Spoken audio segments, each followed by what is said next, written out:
Alam mo ba na malalaman mong mayaman ang kabilang cottage sa outing kapag English speaking at naka-iPad ang mga batang kasama nito?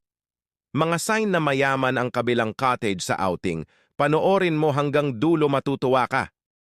Malalaman mong mayaman ang kabilang cottage kapag ang lagayan nila ng pagkain ay hindi lagayan ng ice cream.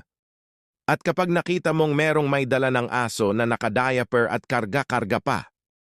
Kapag meron ka ring narinig na magulang na nagsasabi ng "Don't go there, ha?" Meron din silang kasamang yaya na laging may bimpo sa balikat para bantayan ang anak nila na nasa pool. At ang matindi sa lahat, meron silang sariling speaker na dala-dala. At ang speaker nila ay hindi katulad ng sa iba na nagsasabi ng The Bluetooth device is connected successfully.